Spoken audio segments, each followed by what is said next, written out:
Welcome to the Level With Me podcast, everyone. Normally, I forget to talk about our Patreon at the start of the podcast, but today it's especially important to mention because Matt has lost all of his money in cryptocurrency. I was like, for a second thought you were going to do a normal intro. I was like, he's doing it. He's actually doing it. Then that happened. We got to get the PSA out there. You know, now that you put all your money into Dogecoin and Pepe Coin, you know, those weren't necessarily the best investments for the long term. The market's been crashing. Matt is now destitute. So, you know, hit up that Patreon link, get us a little extra cash so Matt has a place to sleep at night, you know? I didn't actually know that. Was Dogecoin, has it fallen? I don't know. The whole everything's falling right now, I think. First is stocks and now crypto, and I don't know what tomorrow is, you know. Gotcha. We'll see. Gotcha. We're officially in a recession according to the recession markers now, but I don't know economy. Neither do I. I don't know. Hopefully things don't get too bad. That's all I'll say. Yeah, we'll be fine. Actually, you might not be fine. One of the articles that actually Jason made sure I talk about was the fact that Twitch is not a profitable company, Matt. Did you know that? Oh, that's old news. That was like a 8-month-old article or something that for some reason is now coming back up. I don't know why. Is it coming back up? Yeah, is somebody highlighting? Yeah, we've known this for a while. Yeah, the head guy, I don't know his name. He's been the CEO for a minute now. He was very transparent. It was months and months ago, I thought. But maybe he brought it up again or something. It could be, yeah. But they say Amazon's been really supportive, but they're like, you need to make this thing profitable, and so they're going to try to make things profitable. And it's still not profitable. I don't think so. No. Yeah, you just. I don't think they've been able to make it. Yes, take a smaller cut, Matt. Stop being so greedy over there and just, you know. Yes, I'm the problem. Yeah. It is interesting, though, because all of these big tech companies, so many of them are in the red for like the first 10 years sometimes of their operation because they're operating on the idea of what they will be worth once they can figure out their profit model and stuff. But it's like I just read a thing where OpenAI, the company that makes ChatGPT, I think they're like in the red $2 billion or something insane this year, I think. Jeez. Yeah, just something insane. They're like, oh, we'll figure it out once we own the entire world of AI. But it's like, will you? I mean, people are just pumping money. You got tons of competitors coming out. Maybe AI is not. Everyone's investing in it right now. Yeah. But it's, again, they're not making money yet. It's all an investment for the future of it, which maybe it will be profitable, but we don't know. And it's like Twitch is in the same boat.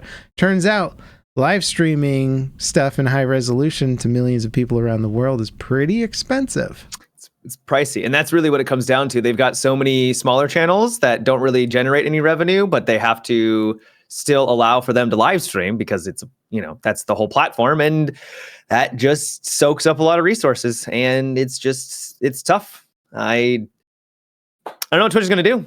I hope that they don't go anywhere because that's where I live stream, but yeah, same. Well, Hoagie says that YouTube isn't profitable either. I thought it had figured out. I thought they finally got it to the point. I thought they figured it out because, he said a few years ago. They might be in the green now. I think they've been figuring some stuff out. But yeah, I've always been confused about the YouTube. The thing that bugs me the most about YouTube's model is its premium thing.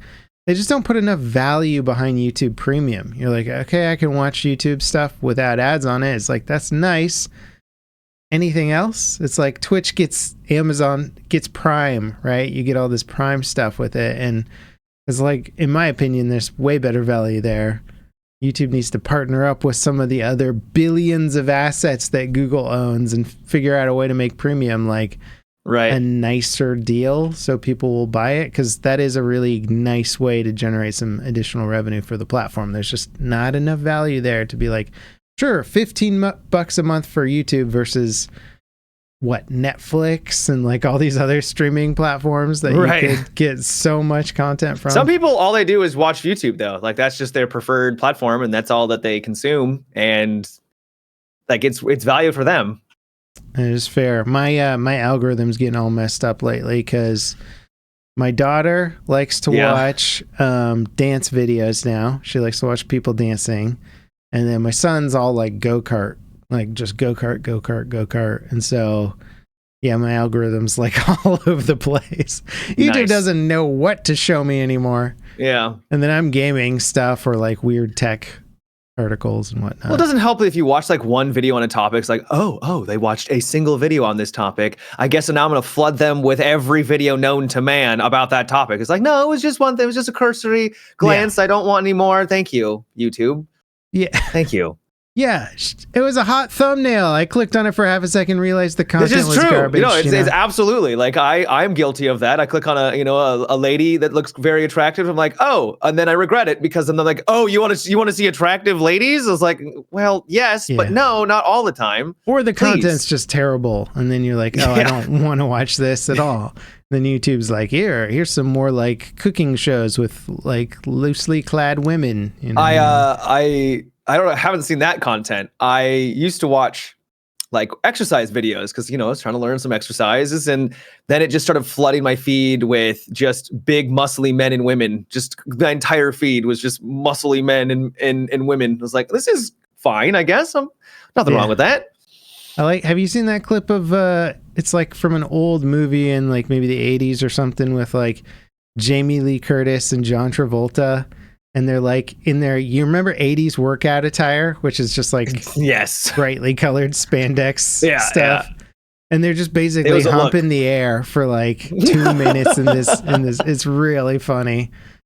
That's good. I'll send it to you later. You'll get a laugh out of it. I'm sure I will. Have you heard that Europe is going to save video games, Matt? No. Well, I have a lot of faith in Europe to save us from everything, but especially video games. They have a petition over there now signed by over 1 million people, which is, it's impressive. Which I don't know if that means that they're like parliament or like, this might have been in the UK, I think. So I think maybe the parliament over there might have to look at this or at least discuss it or something. But it's basically to try and protect games that are fully reliant on a server to function, which is most games, I would say, these days. Maybe not most, but most of the AAA games these days, you got to log in with your little Ubisoft account, whatever, to get on there. And so the idea is that if you pay $60 for a game, and then a year later, that developer's like, oh, this isn't working out. We got to shut things down. Now you don't really have a product. And so it's sort of goes against a lot of their consumer protection laws or ideas over there. So they're trying to get some law that says, hey, you have to figure out a way for this game to continue to function in a certain way. Otherwise, it's like it doesn't comply with our consumer laws. And so the idea is like, kind of what game developers used to do, which is allow you to host your own servers for things. Right. And so like a game like Lawbreakers, which did end up getting community server support, but I think it was through modding or something like that. Mm-hmm. That would, if they shut it down shortly after launching, they'd have to go, hey, here's how to host your server for the game. Or we opened up the server hosting. Or maybe we just launched the game with the option to have community run servers or something like that, and that will then protect them from whatever kind of law could be passed to try and protect consumers, essentially. What do you think about all this? I mean, I'm all for protecting consumers, and I'm all for that. The only question I have is, what about like smaller games, like small indie devs? Do they all have to abide by all of this stuff as well? I mean, I would imagine so, but if you're like the small company and you don't have the resources to be even able to figure out the way to, maybe it's really easy to just hand it over to everyone else. I don't know. I guess it would depend. That's just a small edge case, but yeah, I'd be down for that. It's certainly not edge case. I'd say that's 50% of the market right there, if not more. Well, I mean, I don't know how much money it would take to, like, if you're a small company, you've made no money and you just want to just get out, and they're like, no, you have to spend time to make sure that this works for anyone who bought it or whatever long term. I don't know. That would probably take even more money. So yeah, maybe because like a company could go bankrupt and like fire all of its employees overnight, at which point you're never going to update the game. So the law might have to be something where you'd have to have that code kind of built in. So there's like essentially a kill switch you flip and then okay, so you do see where I'm coming from with that. Cool. Totally. And Jason in the comments is bringing up a good point that like if this passed in the UK only, like a lot of devs are just going to be like, I guess we're not shipping to the UK because coding this into our game is going to be a big expense or something like that. I think that there's a lot of pretty easy things indie devs could do. I mean, literally somebody could just write a plugin that could be adapted in like, say, the Unreal Engine to say, okay, well, instead of it being on a private server, it'll be on a public server. Like that, I don't think that's too crazy. And then at the very least, it's up to the community to host that server. And if the game's a super expensive game to host, like it needs all this cloud-based multi-server stuff in different regions, then the community might not do it anyway, right? It might just be too expensive, but at least the devs are covered in saying, well, look, we released the server code so you can technically host it if you want to, but you're probably not going to. Yeah. It does get really complicated with cloud computing and stuff. It's like, imagine if a game like Star Citizen needed to say, okay, well, if we ever go under, you guys can still host servers. And they're like, how that work? How would it even work? Right. Yeah. You need to run 30 servers at a time minimum. Yeah, it could get really crazy. But yeah, I like the idea of it. I think the technicalities of it get really crazy. And then also the whole world kind of has to be on board. Otherwise, certain markets are going to get absolutely overlooked because of the crazy laws around them, you know? Yeah. I wish I knew more about game development and also just the laws in general, but I am in favor of protecting consumers, obviously. Mm-hmm. So that's kind of my stance. Well, but also kind of protecting the history of a game, right? It's like just having stuff just delete. Yeah, because a book is written and the author dies, the book still exists, you know, or the publisher goes under, somebody else will get that book. It'll still be out there. It'll still be available. But with a game, they can just evaporate, you know? It's like when Blizzard re-released their original version of World of Warcraft. It was like revisiting history, you know? You're like, oh, that's something that just hasn't been available for a long time, but meant a lot to a lot of people. Yeah. It's cool. Yeah, other people brought up the idea that you could like figure out a way to do things with bots, but I'm like, that seems even more complicated at this point. Writing in bots to games that were never meant to be played with bots. I'm sure that would be simple. Yeah, to keep the multiplayer going. Yeah. Even though it's not actually multiplayer. Or do a bots offline or something like that. Yeah, like, that's super complicated. You just can't just do that. Yeah. Basically impossible. But it's cool, man. Mm-hmm. So what you been playing? So I played a game called Wild Assault last night, which is a furry, it's a furry Battlefield-esque playtest going on right now. Somebody saved Matt. Okay, this is. And I knew he was going to go down this rabbit hole one day. I just didn't think it'd be today. My chat was like, "Hey, did you hear about the furry Battlefield game?" I was like, "No." And so I tried it out immediately. I did Google it immediately. Yeah. So it sounds like a big meme, and that's what I thought about it when I went into it, and it is to some extent, but it's actually somewhat. It's halfway decent. Hang on, what is this game called? It's called Wild Assault. Wild Assault. I got to look it up because I have not heard of it. That's completely fair. I don't blame you for not knowing about it. Oh, man, this is getting into that. Okay, there's it's like Zootopia. Yeah, but like the bunny, there's like a blonde bunny. She's got like long blonde hair on like the image. Okay. It's just I remember a bunny. I don't remember it being blonde. They're kind of like making the animals hot. Okay, basically. I mean, they are. Damn it. Yeah, they are. Why is this such a big thing, man? I don't know. Blonde, it's got white hair. I don't know what this blonde bunny is. Okay, anyways, sorry. Blonde, white, whatever. It doesn't. So it sounds ridiculous, and it is to some extent. There was only one map in the playtest. I played it for about 3 to 4 hours before I switched to something else. but it is actually halfway decent. It's kind of neat because like when you tactically, the tactical sprint kind of meme that's going around where every game has tac sprint, you get on all fours and you run, which I thought was kind of clever and like an animal. And when you play as like a bull, you have bull-like abilities. You have more health because obviously you're a big, massive guy. So you got 200 HP compared to the Brabbit who has like 120. You move a little bit slower, but then you have like a charge. And when you're playing as like a wolf, you can do wolf things. And it has like a lot of Battlefield-esque, Battlefield style mechanics where there's like a medic. You've got people putting down like ammo, not the same way. The ammo is actually a barricade that you walk up to, besides the point. And it has like Battlefield style classes, snipers, assault class, stuff like that. And it's third person and you're playing as an animal. Just to describe what I'm looking at to people who are listening or watching the podcast right now, the cover art for this game, at least one of the cover arts, is a highly sexualized fox woman who's wearing like a pink bikini top. And then like next to her is a Bugs Bunny chick. Who's also wearing like almost nothing on her furry chest.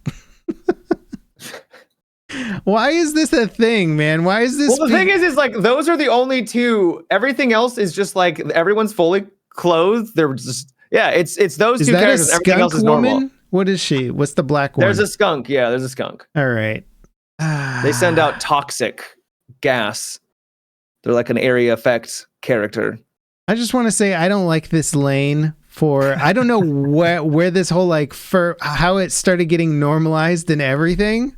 Like I don't know if it's 100% normalized level. I think it's this all is still over pretty the niche. internet though, and now with a full Battlefield like game that's just like furries also. I mean, do you think Zootopia is like is completely inappropriate?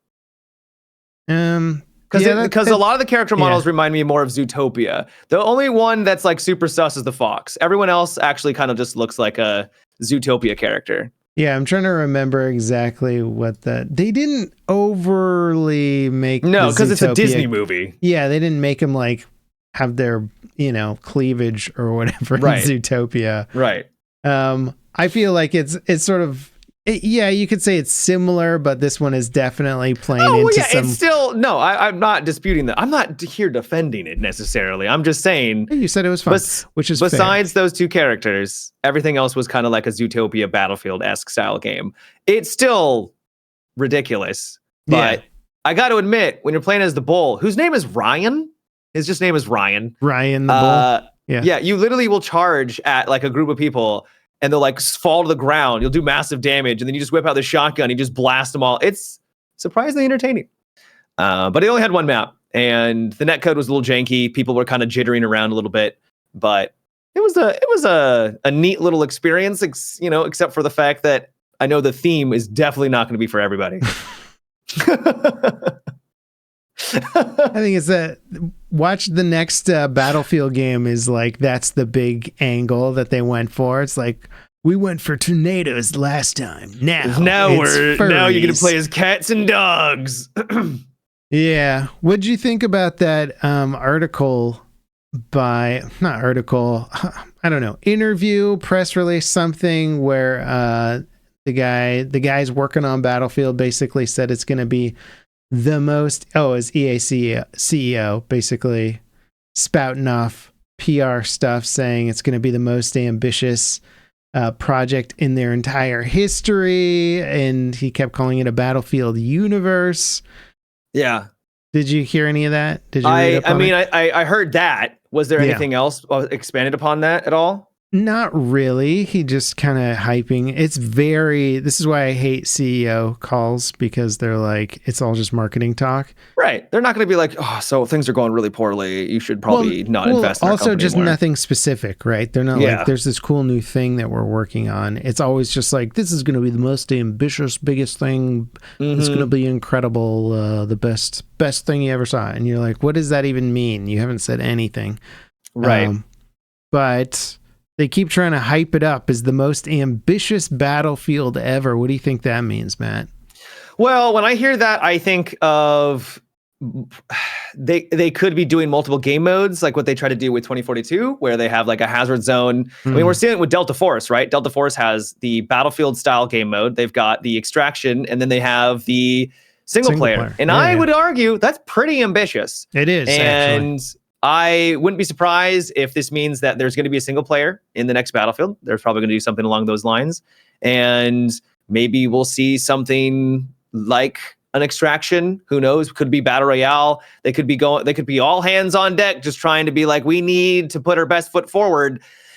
Kind of scares me a little bit, because I would just like them to focus on making a solid Battlefield. Doesn't need to be super ambitious. Doesn't need to be like Insanity where they're doing all this stuff. I just want a solid, well-made Battlefield with tons of maps, tons of content at launch, which I guess is ambitious in this case, but yeah. Saying the terms like Battlefield universe, that doesn't incite confidence in me. It sounds like trend following, essentially, where they're just like, yeah, all these other games are like universes of characters all mixed together. We want to get in on that Marvel Avengers hype, and you're like, but how are you going to shoehorn that concept into Battlefield? They'll figure it out, and it'll be well, they'll try. Well, I mean, they'll figure it out, and it won't be successful. They'll Yeah. So I don't know. And I think most of the responses to this were just sort of like, yeah, not buying it on launch, or I'll wait until the reviews are in before making and that's a decision. Smart. Yeah. They got their work cut out for them to come back. I'm glad. Yeah. What? Nicholas Astrand? I don't know if I'm pronouncing his name right. Do you know who he is? Is he a Battlefield developer or working with Battlefield?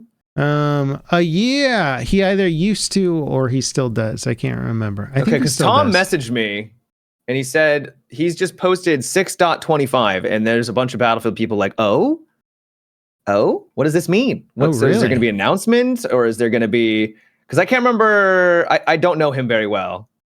Let me see what Tom said. Yeah, I believe. Yeah, he was working on 2042. Okay. Was he working on 2042? Wait, you said 6.25? Yeah, 6.25. Okay, so that would be what, June 2025? I don't know. I that's the thing. It's like I don't know. I mean, that would line up with the timelines for stuff. I mean, people are expecting a 2025 game, but I mean, okay, right. Maybe that's the reveal just super date. Vague. Yeah.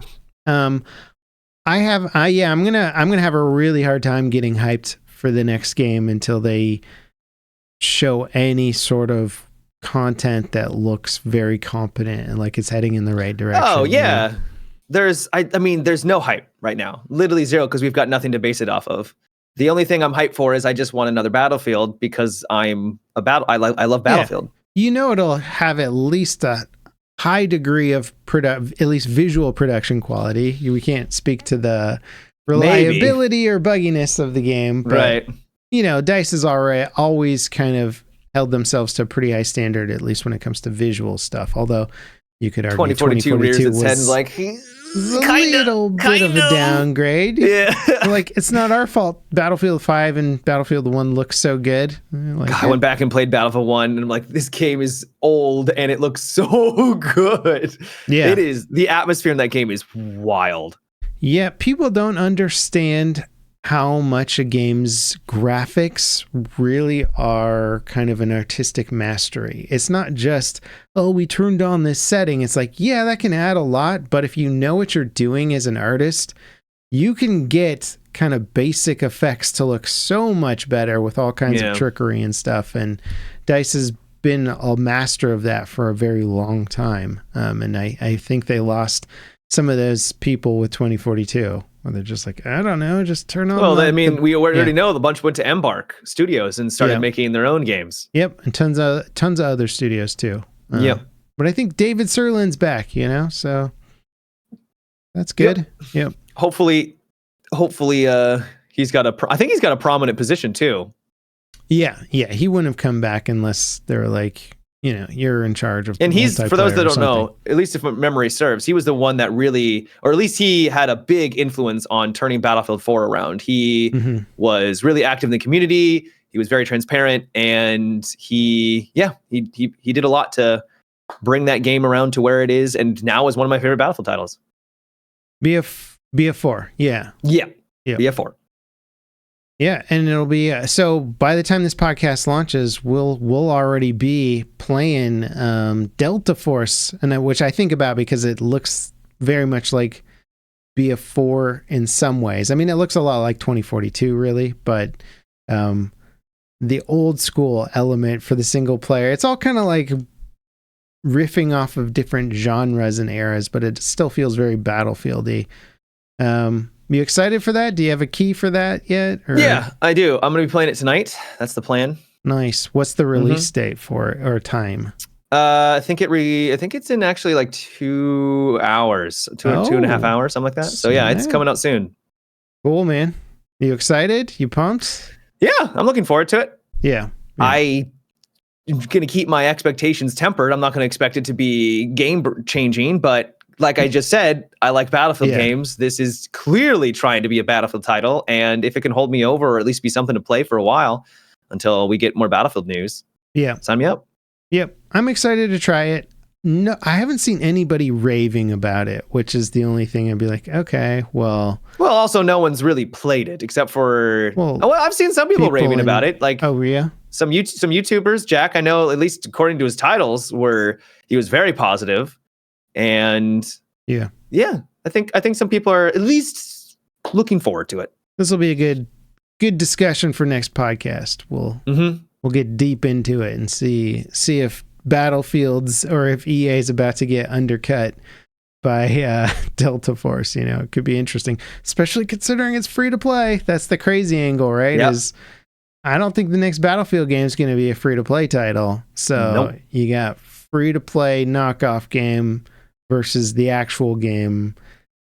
How much is that going to hurt their market? Assuming that Delta Force, like we just talked about, it's expensive to run those servers, right? So if they run out of money or their company is like, yeah, we're just not converting enough on microtransactions, let's pull the plug, it could just evaporate, so.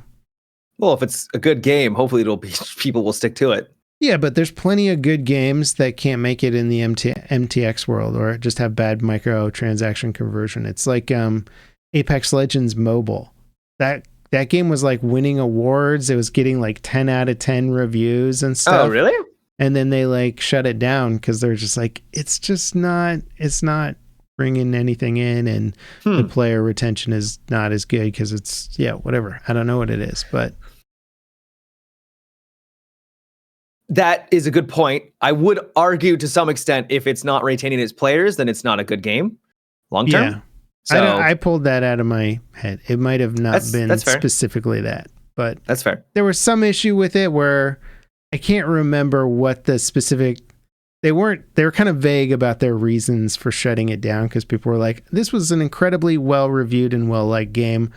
Why do you guys shut it down?" And they kind of listed off some probably stuff. A really good example. Titanfall 2. People that love Titanfall claim it's one of the best games ever, but just wasn't making money. They couldn't support it long term, so they had to basically shut it down. Yeah, it was a niche game with a AAA budget, which is always going to develop a cult fan base for, because that niche group of people that's like, yeah, I want to fly through the air and use grappling hooks and get into a giant mech that falls out of the sky and laser beam people. It's dope. Like, it's pretty cool. It's also very high skill and difficult to be good at that game. Yeah. Therefore, it is niche and it is doomed to fail. But I always wonder, like, if the initial investment for developing something like Titanfall 2, like that's a lot of money into art assets and developing the net code and all the systems and everything that go into that. It's like, why can't the third one be super inexpensive if you just reuse a lot of that? I don't know. Yeah, it's like, don't make the third one a AAA game. Make it a AA game, and now maybe you can keep the servers online and support it. Well, they did. They made Apex. Right, but okay. I mean, No, that's literally what they did. They literally took all the assets from Titanfall 2 and they made Apex Legends, and it exploded. did they take all the assets? Gun assets, buildings. Oh, They okay. didn't take all assets, but like the early Apex, like when now it probably doesn't look anything like this, like it was before. But okay, yeah, I get what you're saying. Models, all sorts of stuff. Yeah, 100%. Okay. I wasn't as keyed into the actual assets and the. I think that's the why look it didn't between take the as games. long for it to come out too. Yeah, and I also remember their marketing thing for that is like it seemed like they just didn't put a lot of money into it because they're like, this might work, it might not, and then they're like hedging their bets, right? They're like, well, if it doesn't work, let's just not spend a lot on marketing, and then it. Well, they also it was the first time I think we've ever really seen a game release as they announced it. Yeah, that which was a big, crazy. which was bold, but it worked. And the fact that they kept it so hush hush, like people knew that they were working on something, and some people were like, "Yeah, it's kind of this type of game," but nobody had seen anything. You know, it was just a little bit of word of mouth behind the scenes. And even though it's struggling right now because of decisions, it's one of the biggest battle royales in the industry. They've killed it. They've done a great job. Yep. And now their CEO game lead is making the next Battlefield game, so we'll see. We shall. Mr. Vince Zampella. Well, what else have you been playing other than your little furry shooter? Okay, it was for one night for like 3 to 4 hours. All right, I was just seeing what it was. I'm not judging. I'm not judging. You know, I also played a mech game called Mecha Break. Okay. Have you ever heard anything about Mecha Break? Super creative name. Mecha Break. So no. Okay, it's basically you play as mechs, and the mechs are really cool. It's hard not to be excited about mechs when you just like the aesthetic of mechs. And they have a wide variety, tons of different ones to choose from, and they are beefy boys. I love the aesthetic. So it's a kind of a third person. It looks a little not Gears of War. What's the other? What's the robot game from FromSoft? Oh, Ace Combat. Not Ace Combat. Not Ace Combat. You're right. You know what I'm talking about. Drawing a blank. Armored Core. Armored Core. There we go. Ace Combat, Armored Core, AC. That's why I got it mixed up. Gotcha. I'm a dummy. It looks a little Armored Core-y.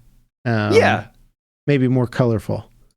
Yes. So it's a multiplayer game, 6v6, and they've got like a bunch of different maps, and each map has a different mode and different objectives on it. And you basically, it sort of devolves into TDM a lot of time. A lot of people do play the objective, but it's a lot of just attacking and trying not to die in your mech.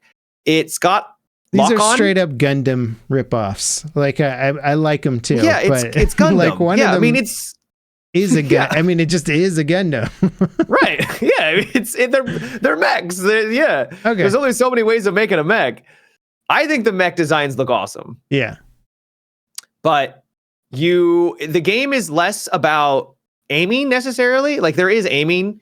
If you play as the snipers, you can turn off the auto aim, but it will lock on because things are so fast and you're moving around really quickly. It locks on. And then you just fire and it just hits the target for the most part, as long as they're not dodging. And so it's more about like positioning and using teamwork to try and like focus someone down or get some heals off. You can repair. What about dodging? Is that a bigger component then? There's a lot of like dashing around, which will eliminate the lock on. So they won't be able to get that lock on to take the hit. And it's not like a Dark Souls dodge or anything like that. It's more of just jetting around and using that speed to maneuver and get away from the conflict. Gotcha. I can really appreciate games like that. In fact, you'll notice that's how a lot of action RPGs operate, where there isn't really a lot of aiming skill in those games. It's more about your kind of movement and damage avoidance versus like pinpoint precision hitting the weak spot or something like that. Yeah. And it's more positioning and working with your team, even though there isn't like a ton of teamwork, because I think I turned off VoIP by the end, but I don't think there was anyone talking. It was fun. I played it a bunch. I don't know if it's going to last or anything, but for someone who maybe is interested in mechs, I thought it was a cool little, because you don't really get a lot of multiplayer mech games. We don't get many of those. Yeah. Well, they made that Overwatch Gundam clone. Did you see that one? Yeah, it didn't do very well. Yeah. No, I mean, I didn't But expect it to. that mainly just played like a Overwatch game. Yeah. It was basically Overwatch with a mech skin over it. These actually kind of feel more like mechs. Yeah. I think there's a new Mech Warrior game coming out or is out or something like that. But yeah, I always loved the big robot games when I was a kid. And then I think they just never quite delivered on the gameplay compared to some of the other games that got more popular, over the years, which were usually shooters. And so the mech games kind of fell by the wayside because they always seemed to be second fiddle when it came to gameplay. But it's good to see that they're still trying to make them work and make them fun. And I think, especially with the animation and the new ways of doing things, I'm checking out clips of this game. It's like, it's super fast and super fluid. And super chaotic though. Like, oh my God, you'll be like, just everything's just moving at Mach 5 and it can be a little overwhelming. Yeah. That's cool, man. I'm down for this. I would love to see some like PvP mech games where they just change up the rules, where it's like, I don't know, what if we're fighting at like 20 kilometers away, we're just flying through the air and shooting laser beams at each other or something, and then there's like nuclear explosions when stuff hits things. Like, you could just do some crazy stuff with games like this, right? There's no reason you can't. As soon as you start peeling away at the rules of what makes an action game, you're like, okay, well, we can do anything we want. My favorite is that you do have a pilot. Oh, and by the way, you can customize your pilot and make him as hot as you want, because, of course you can.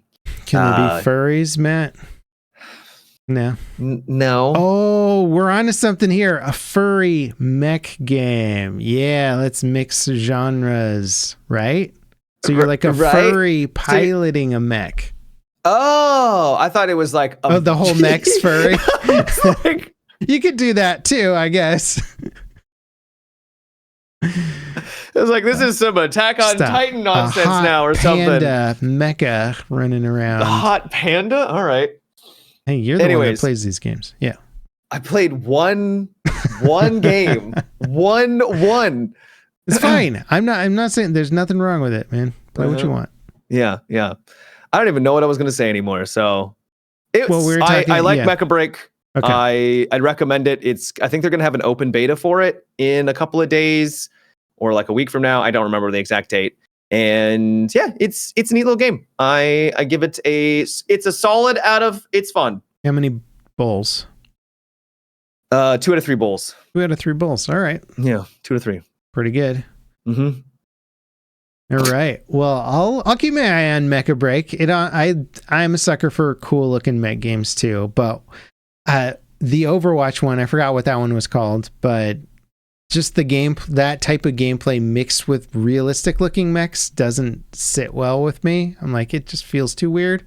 Mm-hmm. So something that feels a little more weird. I mean, I'm a sucker too for the Mech Warrior games. Like, as soon as a really good one comes out, I'm gonna pop back into that genre. I mean, there's something magical about whipping out like 3 different miniguns and just unleashing, and then you like have like this turret in the back that just flips up and just like fires this massive like gauze cannon or whatever it's called, and they just evaporate. I like the ones with the giant missile pods on their shoulder, and they're just like go, and you're just like, what if I just shot 100 missiles at them? See what happens. I mean, there's literally a class that basically does that. Yeah, it's great. Yeah, it's great. Good fun. I love it. I also played a game called Ascendant, which is, you may have heard a little bit about it. The last Ascendant? No, it's literally called Ascendant. Okay. .com. .com. I don't know why they have a .com at the end. It's very weird. Anyways, it's very colorful. The way it's described is like a capture the flag extraction shooter, where I know that sounds very strange. No, to give you a brief summary, that kind of makes sense, right? If you're just extracting with the flag, right? So to give you a brief summary, you spawn in like you would in, let's say, Hunt Showdown, and your goal is to go and find these cores. I can't remember what they're called. They're cores, and take them back to your base back to your like car that you came in on and extract it. Everyone else has that very same goal. And so they're going to try to stop you and steal it and then bring it back to their car and, secure it for themselves. It takes a bit to actually extract it. And it also takes a while for you to actually just capture it initially to bring it back. And so it facilitates these moments where you can have engagements. If you die, you get lives back. So you can have like, I think 3 lives, something like that for each of your teammates. So even if you get taken out, it keeps the match going. It keeps the action fast paced. There are consequences because of that though. So if you get wiped too many times, well, that's it. You're out. And it's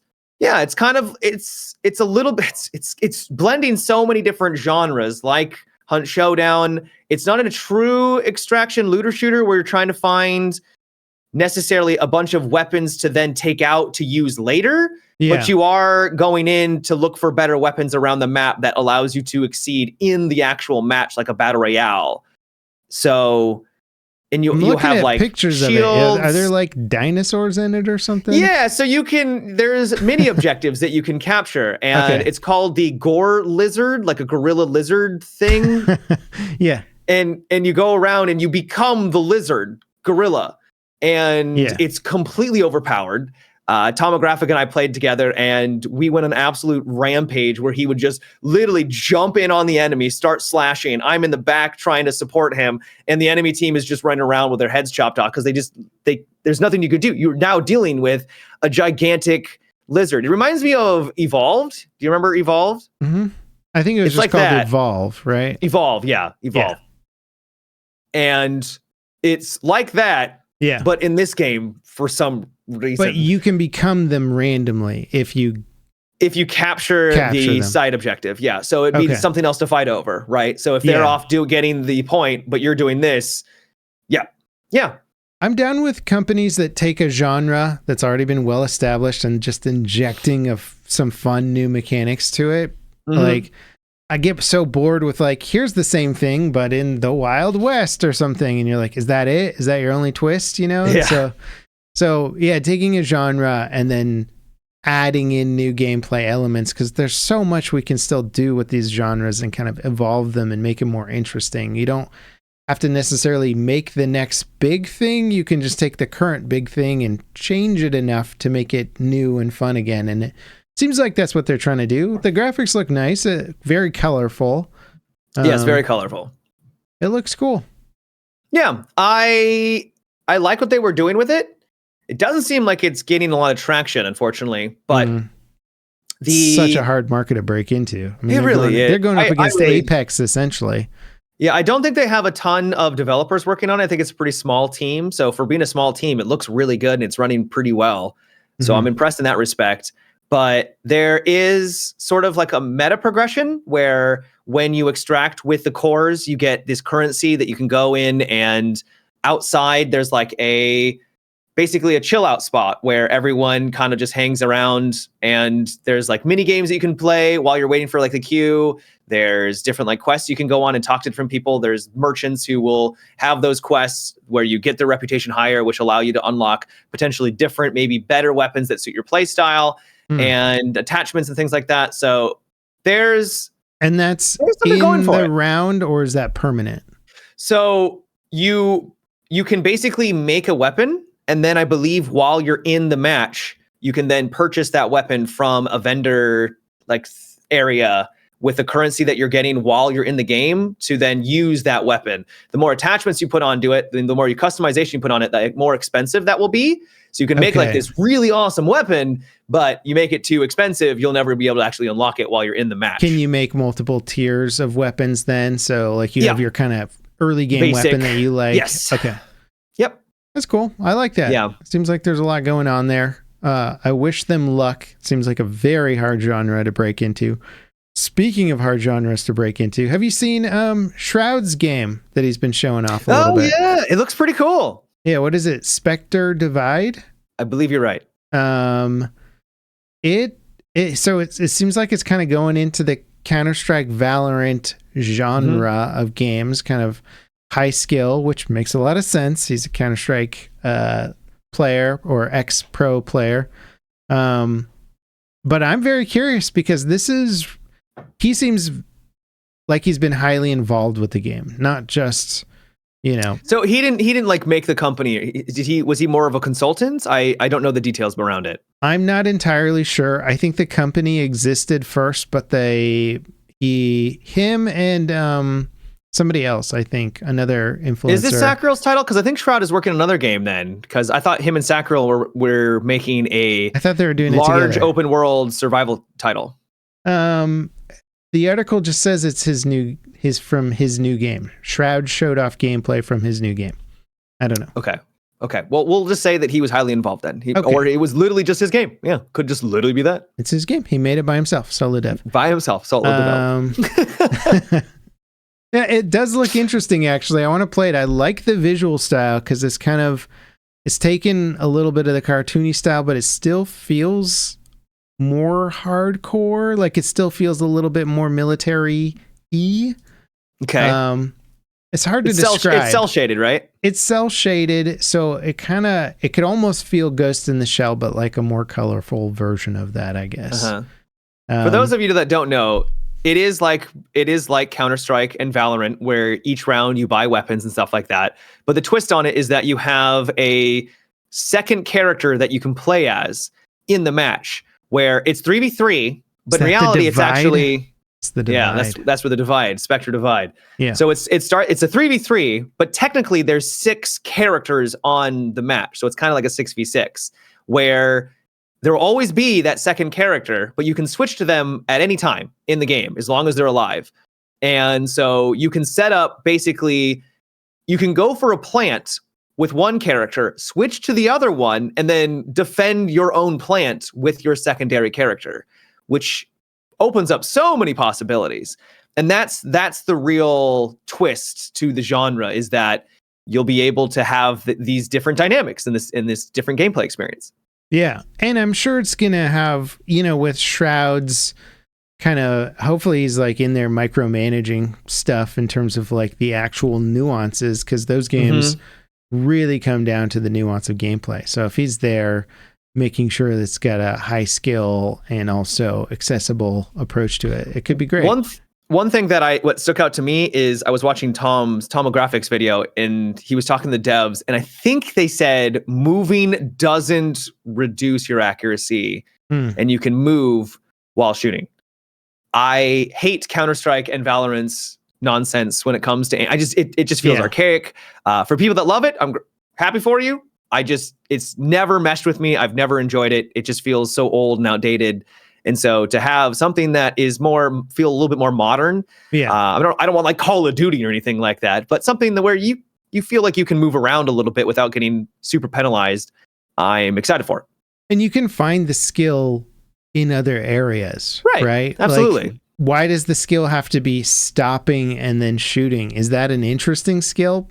Not really, if you think about it. It's not for me. Yeah, but also it's just like, okay, well, now 2 players have to stop moving and then fight. Is that more fun than 2 players that are moving and fighting? Now you've got a harder target to try and track, and you're moving, so now you have to compensate for your own movement while aiming. You could argue that there's more skill there. You get the opposite end of the spectrum, though, and you have stuff like Apex, or these just absolutely cracked out slide canceling, jumping off walls, like doing loop-de-loops, and it's just like, okay, I don't want that either. I want to find a little bit of a middle ground. A nice middle ground. Yeah. That's cool. I like the idea. I think it's a fun twist on it, and I'm excited to check it out. And I'm also kind of rooting for, I guess, influencers that are kind of getting their feet wet in game development, because I think a lot of them could make really good developers, because they're sort of detached from the production side of it enough where as long as you're keeping one foot in the world of gaming and one foot in the world of development, it's almost like a clairvoyance, a way to look at the project from the outside a little bit more so, where I think if you get on the inside too much, you might lose focus on things. You might forget how the general public's going to see something and be like, oh, okay. Like it's like we look at all these projects that have millions and millions of dollars sunk into them, and we can look at them for half a second and be like, this is going to fail horribly. Like, who thought this was a good idea? Yeah. And I think that's just sort of dev syndrome to a degree. So they can avoid it. They can avoid that full on dev syndrome. Mm-hmm. Oh, did I tell you that I played Star Wars Outlaws? I don't want to say, because you're like, oh, devs who don't know what they're doing. I don't want to like transition into a game where that was what triggered me onto that subject. But did you have a chance to play Star Wars Outlaws at all? They did like a preview event. I did not. Okay. I had a chance, and it's a video game. It's a Ubisoft title. I watched a few videos on it, and I could not find a lot of like high praise moments in them. It was just sort of like, you can go here and do this, and there's a big map, and there's this stuff. And if you're someone who likes Star Wars, I think there's going to be some stuff for you to enjoy. Absolutely. What I really liked is it's seamless, where you're on like an open world and you're traveling on your speeder bike, and you go into like this city, and you walk in, you get accosted by some troopers. They're like, hey, who are you? They look, they check you out, and then you just walk into the city. There's tons of people around everywhere. They've got people gambling and pestering you. People walk up to you and ask like, would you like to do a job and stuff like that? You want to buy some death sticks? Yeah, well, it was cool because what I liked about it is that it felt a little bit more organic. I went to a merchant, and this is going along the lines of immersing yourself into the Star Wars universe. Went to a merchant, talked to them, and then when I was about to leave, then a trooper walks up and starts accosting the merchant, be like, so did you pay your safety tax or something? He was basically trying to, That's cool. Like, no, that makes I don't have the anything. world feel way more alive, as opposed to like, I am NPC that stands here all the time and just waits for you to talk to me. Yeah. So I thought that was kind of cool. There's also a little bit more engagement in terms of like discovering quests, where I went into this, like I was exploring the open world section, and I sat down, drank some weird alien coffee, and I heard off on the side, I actually didn't drink any coffee, I'm making that stuff up, but I heard some people off on the side talking about how they had a job and it went poorly, and where'd you put the stash? I put it behind the waterfall. And so then you go to the waterfall, and there's loot and there's stuff back there. That's fun. Yeah. So if you pay attention to what's going on around you, there were a couple of like data pads that I picked up that kind of cued me into maybe finding another side job. Someone may be in trouble. So that was neat. I did have a couple of moments where I came across some people that were like, hey, could you use some help? I'm like, oh my God, we're about to be attacked by raiders. And then raiders showed up 2 seconds later, and then you take them out, and they're like, thank you so much. And then that was it. I'm like, cool. This is just super contrived gameplay. It's also very stealth focused. Okay. Very stealth focused. So if you're not into stealth, I could see it being a bit of a downer. There was one moment where you're in a Imperial ship and you're trying to like sneak around, and if they spot you, you literally have to go back to a safe spot and try again. And it's like, oh, that sucks. Yeah. Stealth games are hard to work and make feel satisfying, because a lot of times what I think is important is to make sure that it feels like you, even if you screw up once, have a chance to come back and not have it be an instant fail. Yeah, but when they penalize you but don't make it a start over, right? You're like, hey, you got spotted, and now this gets alerted and you get attacked and you barely survive, but you can still keep going, right? Right. Yeah. But I mean, it makes sense because you're in a giant Imperial ship, and like if you get spotted, like it's over. Like you can't hide from that, right? The alarms go off. So I get why, but from a gameplay perspective, it can be quite frustrating, because I was just walking forward through a hallway, and then 2 dudes just walked out from a side that I didn't know was. I was like, I guess I lose now. So that was kind of annoying. I've never liked. I can't think of any stealth games that I really like off the top of my head, because Dishonored comes to mind for me. Maybe, yeah. I didn't play that one, but like it's more just that the AI you recognize them as AI. You recognize they have this set of rules, and then it doesn't kind of takes it out of you. Like you're a person sneaking around. You're just trying to avoid the little proximity and vision areas where they're going to see you. It becomes a puzzle. Yeah, it just becomes a puzzle, and I guess I prefer other puzzles. I like hacking puzzles. I can go for hacking puzzles. Those are more fun, but stealth puzzles were never my jam, Yeah. Some people You do love have them. a cute companion who helps you out. I can't remember his name. They're adorable, and they will like stun a target while you are bashing in someone else's head. You can go on over and then take out the other guy who's been distracted. So you can kind of take two people out at the same time that way. They'll gather resources, weapons for you to pick up so that you can use. So it's kind of a cool little system with that. Oh, they're like your pal that'll go around and pick up everything for you. They right? are your pal. Yeah. Well, it's Disney. It's Star Wars. They always have to have a cute little companion that they can sell merchandise or just sell the product. Yeah. Because like, oh, they're so adorable. I have to hang out with them. For sure. And they are adorable. They are cute. Good for them. Yeah. It's become so painfully predictable. Yeah. But yeah, I mean, expected in a Star Wars game. Is there anything that like sets it out or apart from other stuff, or does it just kind of? Because that's what I saw. I'm like, this is just kind of Far Cry-y Star Wars. Yeah, the thing that set it apart for me was like I was saying at the beginning, where you just kind of are a little bit more immersed in the world, where you just enter into the city and people start talking to you.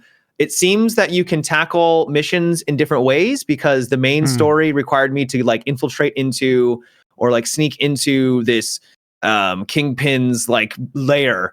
And one guy literally at this like entrance to the bar, which was below, was like, "Hey, you want to go talk to the big honcho?" And I'm like, "Piss off, dude. I don't care about you." And then I just went in a different way. So I think it opens up different routes to get to your destination, which I thought was kind of neat. I like that. I like giving the variety. So there's that. The fact that it does feel more open-ended. There is different syndicates, and you can side with different syndicates where if you do a mission and then you don't betray them, you'll get XP for them. Their reputation will increase, and that will open up like different items, and merchants will have better deals in their areas. You can actually like walk into their domain. Reputation system. Yeah, which is okay. I just don't know how large scale that will be in the long run. I don't know if that's going to be something that's going to have an impact on the story. Yeah. Because if it's just like, oh, hey, now you're being attacked by this faction because you sided with this faction, will that actually matter in the grand scheme of the story? Probably not. Yeah. Well, the reason why I keep asking about like what sets it apart is because I think, and I've been talking to more people about this, the Star Wars IP itself is less of a draw to play something these days. Okay. Just because of, I think, how Disney's been handling it. There's a lot of legacy fans that are just like, yeah, I'm kind of over it now. Like, I don't know what Disney's doing, but I don't love it. So on the game side of things, I feel like they can get a little bit of a pass if the gameplay's really cool. Like the Fallen Order games had some really fun, cool gameplay in there. But if this one doesn't like stand out in like a really cool way, then it's sort of falling back on the IP to be the main catch. And at that point, I'm like, yeah, it just sort of looks like a Ubisoft-ish open world game, which is sad that that's become such a kind of a cliche thing at this point, where you're just like, oh, it's another big open world Ubisoft-ish game, you know? Yeah, it doesn't feel like an open. One of my biggest issues with like Far Cry and all those titles is that it feels like you're just doing a bunch of checklists around the map. Like you open up the map and you're just like, oh, look at all these notifications. It didn't feel like that here. Okay. And so I liked that fact. It felt more organic in that respect. But then you'll have moments where it's like you stumble across like a side little area and you're like, oh, I wonder where this leads. And you just do some like parkour and then you find like a bauble in the ground. You're like, oh, okay. Well, that was fine, I guess. Very, very, very basic. So yeah, it is leaning on the Star Wars. You're probably gonna have to be a Star Wars fan to enjoy this. The combat was only okay. It was very basic. I don't know what difficulty I was playing on because I was streaming the game through their software. So there was like input delay and it was actually kind of hard to see the details. How they do that now. I get why they do it for stuff like this, but yeah. It is a bit odd. Yeah, getting it that early, they're like, we don't want you to have the files because then, I don't know, you're going to hack into them or something, Matt. I get they want to be careful. Yeah. No, I get it. I mean, it's certainly worth it as a streamer to be able to get something early and play it like that. Yeah, I plan on probably checking it out, but it wasn't screaming must play. It wasn't like, hell Gotcha. yes, this is awesome. If you're really, really into Star Wars, immersing yourself into the world could be fun. Main character was okay. She was fine. Mm-hmm. I wasn't in love with her, but she was passable. Kind of like female Han Solo-ish type character. Yeah. Witty. Some stuff was a little forced. Like, yeah. You go into you get to the Kingpin or whatever they're called. Yeah. And she's like, I don't know who you are. She's like, hey, it's me, your friend. We could work together. I'm like, okay, sure. As she like makes her way to the front of like the crowd. Games get away with some of the cheesiest, most unbelievable dialogue sequences ever, and you're just like, this would not even stand in a bad TV show. Like, well, she enters in and she's not even trying to hide herself. She literally goes to the front of the crowd to see like who, like the big syndicate boss, and then he's like, I don't know who you are. What are you doing here? It's like, what? She didn't even try to hide. Nice. Yeah, it was a little weird. Yeah, well, I think I'm going to pass on that one. I wasn't feeling it prior, and just everything. I did watch some videos on it prior to you talking about it, and again, nothing in it was like, this is super cool. It was just sort of like, this was kind of neat in this part. I was like, all right, that's not enough for me. I think I'll pass. That's fair. Yeah, now I know what you've been really wanting to talk about this whole time, though. Oh, thank God. Is it Star Citizen news It's Star time? Citizen, Let's baby. Go! We're on the precipice, Matt. The precipice of a new patch that will bring new era, a new dawn of Star Citizen. Content into the game, baby. And I got to play it. Wave 1 PTU, which means Public Test Universe. And things are less finished, so of course my opinions on it don't count because it's not the final product. But it's interesting. I made a video on it today because there's a bit of debate about it right now, which they're redesigning the way you store things, like at a space station or a city, and how you get them. And it's become more cumbersome for the sake... More? Yes. More. Oh yeah. Like double cumbersome. Why? Because they want to simulate things being real. Okay, continue on. So let's explain why it's cumbersome. Okay. So first of all, if you say you spawn into the city, you're starting a new account. You wake up in your little hab, wherever you are in the city. Instead of hitting I, which you did before to open up your inventory and grab some items and throw them on your character, you now have to go to these little kiosks. One of the kiosks will be in your starting room, so that's at least convenient. But the kiosk, when you open it, it'll show your station inventory, but then you'll have to move all of that inventory to another screen, which is your drawer. So you have to move the items that you want to a drawer. And then once the items are in that drawer, you then open your character inventory and can move items from the drawer onto your character. And everybody on the planet is like, why is there this in-between phase? So you can't just take it from one into your pocket. It's move it from there to there, and then from there to there. And you're like, why do we have the middle spot? Let's just move it. That seems stupid. I think there's some sort of tech limitation in there or something. I really don't know why, but this is the system they've come up with, and that's kind of the start of it, really. There's more. So continue. So yeah, they've added persistent hangers into the game, that's exciting. It's cool. You can have a little area. I spawned some fish tanks that I got as little rewards for like sponsoring the game, like back in 2013.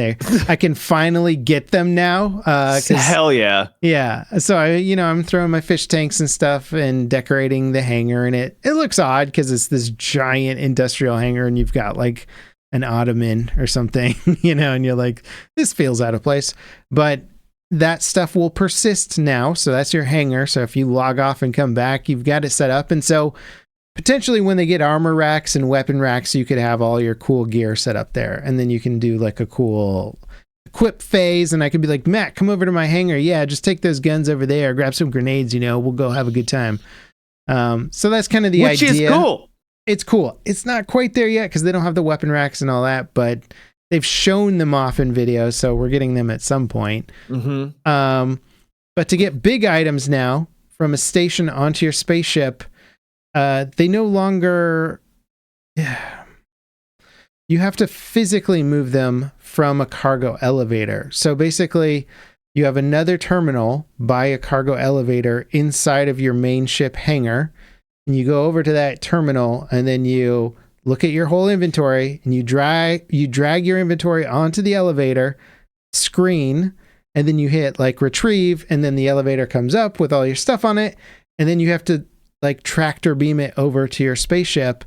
It doesn't come up in containers though. It comes up as like loose items unless you buy a container, put the items in the container, and then bring it up, and then you can like...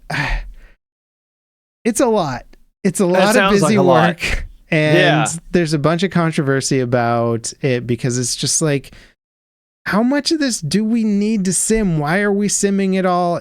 What's gained by this? Is it for this small niche portion of the player base that really wants everything to feel super tactile and always accounted for? And are we making everybody else suffer because of that? Chat saying it's super tedious. It is very tedious. And then they have stuff where like, okay, so you can now spawn your spaceship in the hangar instead of at like a terminal outside of the hangar, and then take an elevator to the hangar where your ship is. Now you just go to the hangar and you spawn your ship there, and the whole floor opens up and alarms go off and lights flash, and then that's cool. A ship comes out. It's really cool looking. It takes forever, and the second you have to like store and get a new ship, it's like it's a couple minutes between like storing and getting another ship out. Okay, that's silly. Yeah, so like it was really cool first 3 times, and the 4th time I'm like, oh god, do I have to do this every single time I want to like get a ship? So there's a lot of really cool tech that's being locked behind a lot of time sequence and time activities that are just like, you're like, this isn't gameplay. Like, I want to get to the gameplay and have to do all this stuff before I can get to the gameplay. So if I was going to go off on a mission, right? I've got all of my stuff in my hangar. I need to raise it up, which takes a couple of minutes, and then I need to put all the things from this elevator thing into, like, what kind of stuff would you be putting into your ship then? Yeah, so from that point, it'd be like if you had components for your ship, like a shield or weapons or something like that. Oh, really? So you couldn't just... You know what? That's actually a good question. I'm not sure if you can equip it from your inventory yet directly onto the ship, but that is ultimately the plan, I believe. So if you want to like take a gun off of a turret on your ship, you got to call it up on the elevator, tractor beam it over, pull the other gun off, put the other gun on, put the other gun back on your elevator and store it or something like that, or leave it there.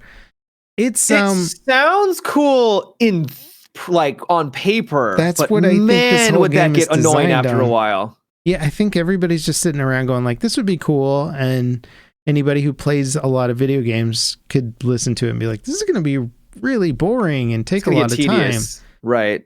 Yeah, and Jason in chat just brought up a good point, which was also because they're doing persistent hangars now, a lot of people are spending time in their hangars, and now there's like queue times too, potentially, to leave this station. And so people are getting queue times to leave. And I don't know if that's because a lot of people are kind of stuck in one area right now because they'll all spawn into the same city. And then there's just a lot of people there, but it is showing the issues with Star Citizen scaling. A lot of the world was not built to scale properly, because when you only have like 12 different hangar bays on like a major landing zone, if there's 12 people all messing around in their hangars and you like request a landing zone or something, and things just get queued up and you have to wait in line basically to get in and do stuff. So there's a lot of cool background tech here, and ideas is just being implemented in a way that I think is going to drive me a little bit crazy.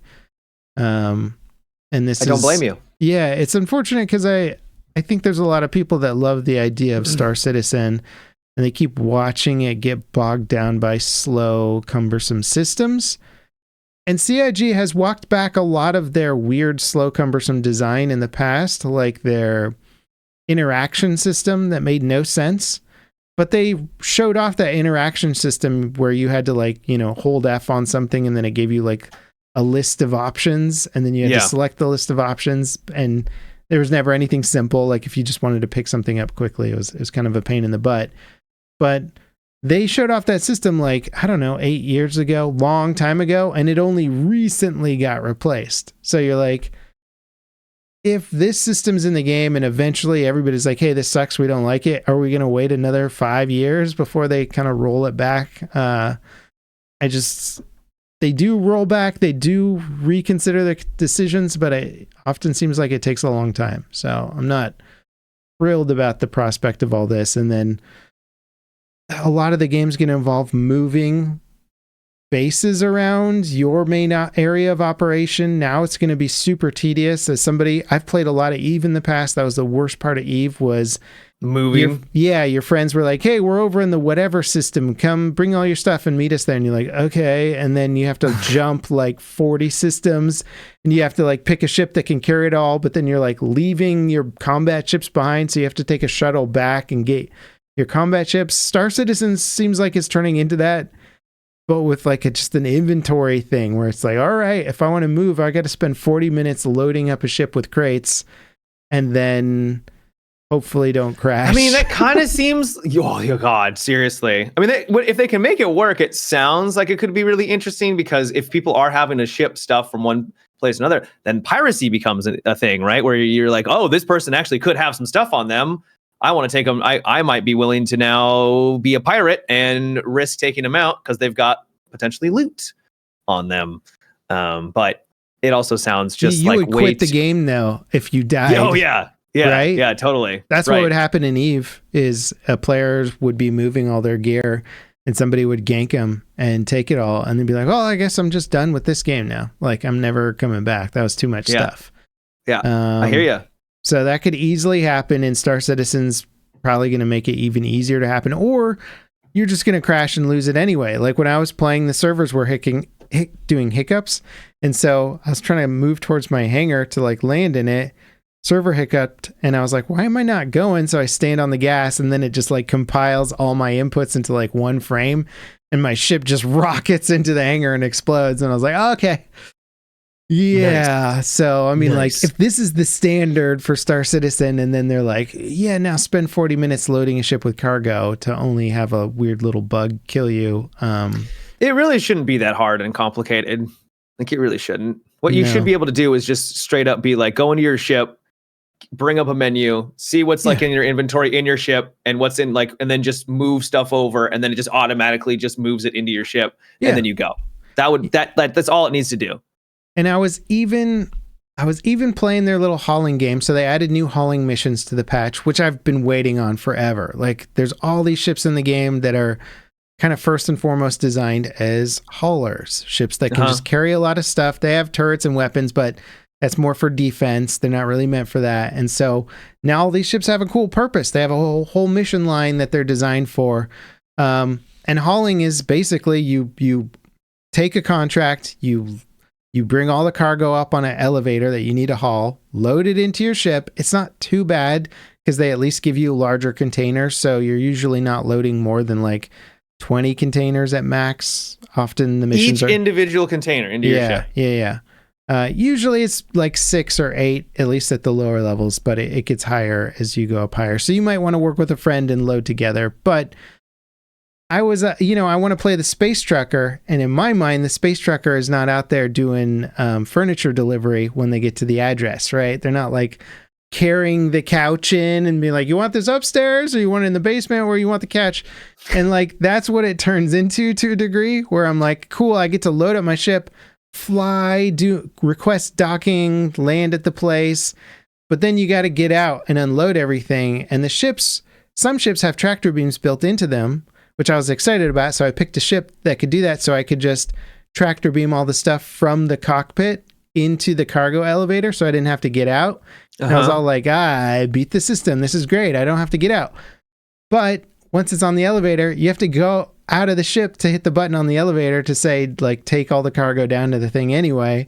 So you still have to get out and then like run over to a place and hit a bunch of stuff on a terminal and then run back to your ship.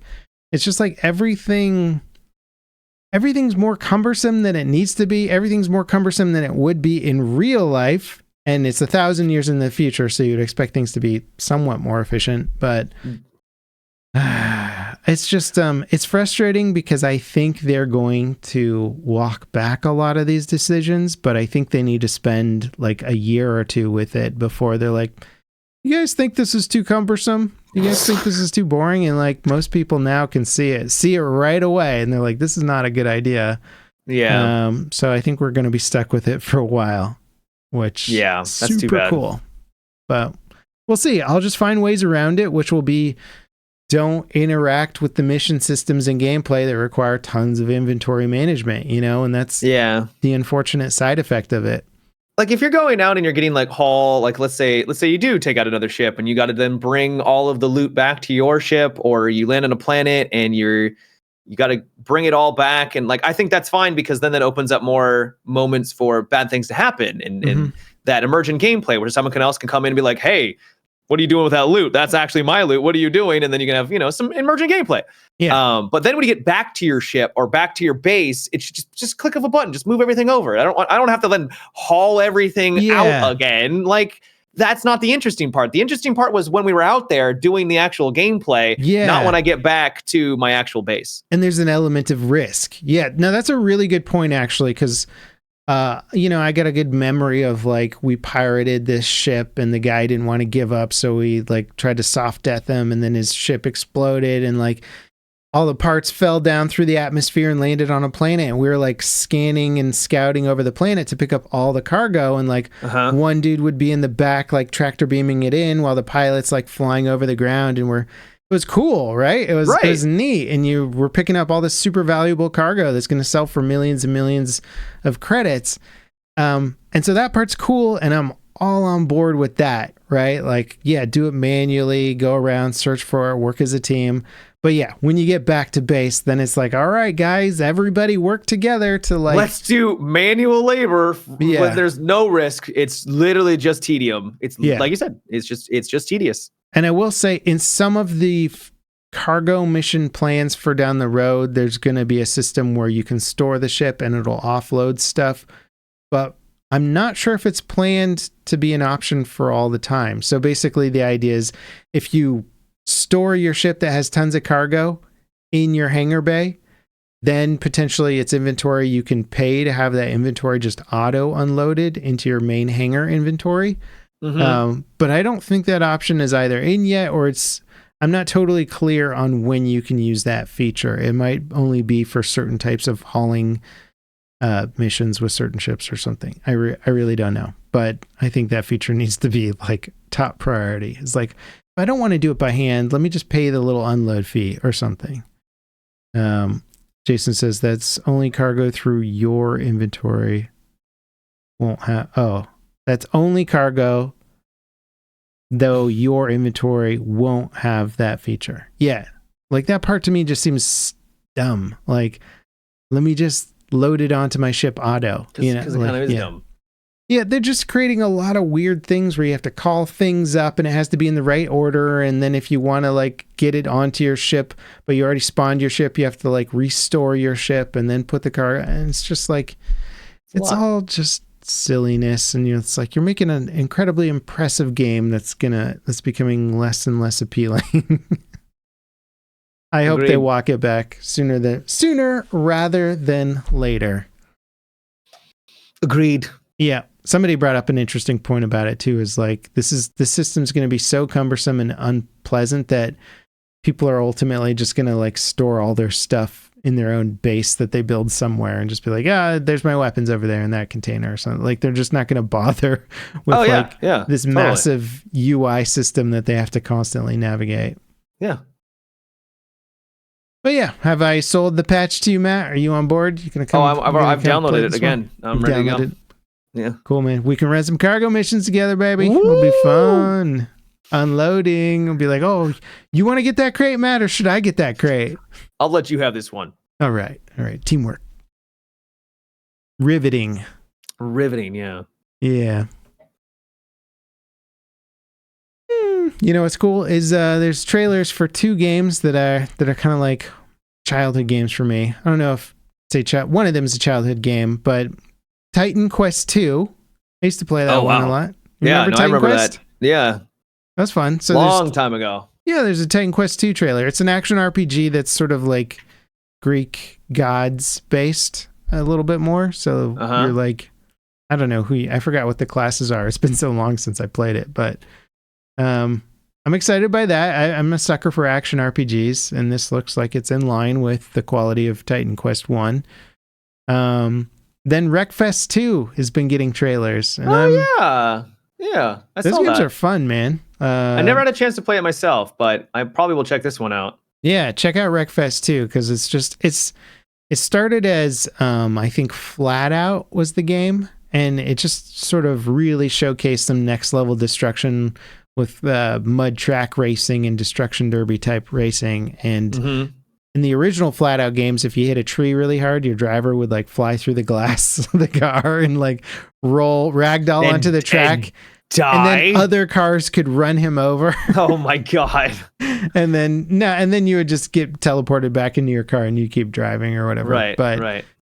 Yeah, I think they probably ran into some issues where like, should we lower the R rating, the age rating for this by not having that? So I think some of the more modern games don't do that anymore.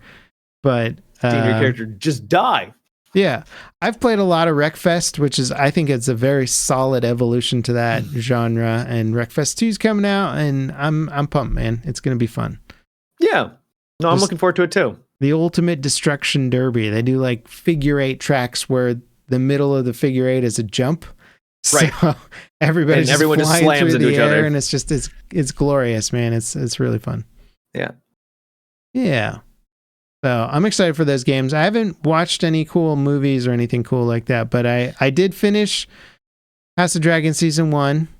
Okay. And I'm a couple episodes into season 2, I think. And I gotta say, can we just lay off the like horrific childbirthing sequences just for a little bit? Because I don't remember that from season 1. Maybe it was so scarring I missed it. Yeah, no, I think within at least the first season and maybe a few episodes, there's like 3 to 4 horrific childbirthing sequences, and it's just like, let's just give it a rest, guys. That doesn't immerse you? Yeah, no. I mean, they don't turn the camera away, you know, they're like really getting in there, and you're just like, and when I say horrific, I mean like the births do not go well. Let me just put it that way. Yeah. Yeah, and they really just get you in. They don't like, you don't hear moaning in some back room, and then like somebody comes out. Room. Yeah. And then somebody comes out and is like, I'm sorry, King, but your child didn't survive or something. You're in there and you're watching all of it happen, and it's like a 10-minute sequence. I'm just like, we can lay off of it, you know? We don't need it every episode or every couple times a season, you know? I don't remember a lot from season 1 with birthing scenes. I don't remember there being that many. There's at least 3. And very memorable ones where like both child and mother die, or one of them dies, or it's just terrible, man. God, I maybe have to rewatch season 1. I legit don't even remember there being more than one. In the post-podcast show, I will tell you the scenes and you'll remember them. Okay. Because I remember them, Matt. Well, I mean, yeah. Vividly, apparently. Yeah.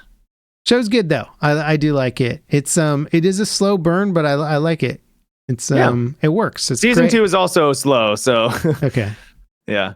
A lot of politicking, and like then there'll be like a big event, and then a lot of politicking around that event, and then it'll slowly lead up to the next big event. And it does feel a little bit more in line with what you think Game of Thrones to be, which is just a lot of like wheeling and dealing behind the scenes. And talking. Yeah. Conniving and whatnot. So it's good. I unfortunately haven't watched much either. I have been doing a lot of reading. Finally got done with that one book I had no interest in, and now I'm reading The Will of the Many and really liking it. It's crazy how much more I start to read when I'm actually enjoying the content and the material. Yeah. I'm like 400 pages in now after like a week. So yeah, it's been great. It's a cool universe, cool world, like interesting characters. The author does this weird thing where they like lay breadcrumbs, and if you follow it, you're like, oh, I think this is where it's going, and then it goes that direction, but maybe takes some twists and turns that you weren't expecting. It's almost like they're a good author, and I love it. Yeah. It's funny how At some point, we decided that foreshadowing wasn't cool, or like it was just a lame tactic. It's like with Star Wars when they were like, everybody predicted all the plot lines. They're like, well, we can't do any of the ones people predicted. Let's just come up with something terrible.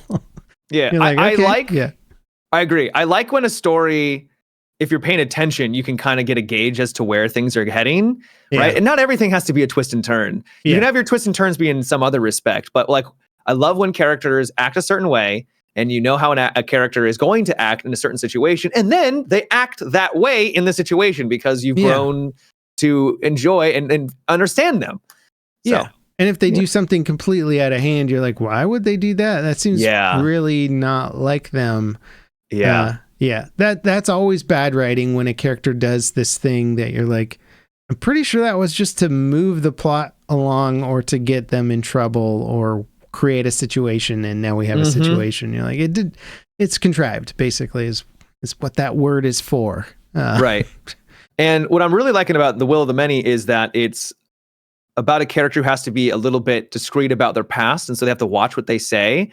And it's cool to see other characters and them reacting to, did I say too much? You know, did I pick up? And then so it's like a little bit of a dance, a little bit, which is nice and cool, because the book I read before, there was none of that. It was a character would literally be bludgeoning you over the head with, I'm the bad guy. And the main character's like, so you seem legit. You seem cool. God damn it, level cap. It was so tilting. So that was nice. That's pleasant. I felt that way a little bit in the Red Rising, the first trilogy, with the one of the characters in it. I was just like, come on, man, he's just gonna stab you in the back, like he's going to, and then not, and he gets stabbed in the back so bad that you're just like, come on, man, like come on, you saw How it did coming. you not see this coming? That was the one part of that, at least the main one, but it's a fantastic trilogy. Yeah. I will admit, I'm having trouble getting into the fourth book a little bit because they start you off with like 6 characters or something. It's new. It's completely different in that respect. And they give each one like 1 to 2 chapters, and then they just move on. And it's hard for me to take root, and I know it will happen, but I keep coming back and having to like reread stuff because I'm like, oh yeah, what did this person do again? I forgot where they, okay. You know, and as soon as I'm getting into a narrative with some of the characters, then it's like, and back to the other person. I'm like, okay. I agree. And I've talked to some other people that had that same problem. It's nice though, when you start to get into it, because you connect to a character like, oh, there's a cliffhanger. You're like, oh no, I want to know what happens. And then it goes to another character like, oh, but I also want to know what that happens to that character. And then it's just the cycle of cool things happening for every character. And you're just like, I'm just all in. So yeah. And I see that will happen eventually. I'm just like, I got to get over the hump, right? I'm still, because he's introducing you to new characters that you've never been with before, so you don't have any connection. And you don't totally, some of them I'm kind of on the fence with at the moment, where I'm like, I don't know if I like this character that much yet, or if they're that interesting, or where this is going exactly. But I hear you. You know, I'm sure he didn't like just pick boring characters. I'm sure they're all interesting in their own way. But I'm looking forward to making some progress there. Cool. Yeah. You wanna wrap it up? Sounds good. Pod-a-rooney? Sounds good. Well, thank you guys all so much for watching. Remember, if you want to support the podcast, check us out on Patreon. The Patreon members get to watch us live, which is cool. And then you get to come by after the podcast and have a little chit chat where Matt and I talk about anything that is interesting to us. And it's a good way to support us, and we appreciate it. And Matt is going to leave you with some incredibly valuable life advice that he didn't make up while I was saying all that just now. Go for it, Matt. So my valuable I am out of advice, I'll be honest with all of you. The 50 episodes I got. I mean, I'm just a dude who plays video games. How much advice do you think I got? Have to change up the outros, Matt? You got a different idea? My advice is, if you have a health concern, if you have health insurance, please consult a doctor. It will relieve stress for you, and it will get it off your mind. And you can go back to being less stressed, or get the issue resolved if it actually is an issue. Yeah. and it might not be, you know? Sometimes it's just the doctor being like, oh yeah, that kind of thing happens. And then that's You're getting it. old. Yeah. And you're like, okay, well, at least now I know I'm not dying, you know? Yeah, exactly. That's good. Good advice. Thank you. I approve. All right, everybody. Thank you so much for watching. See you next time. Peace out. Take care.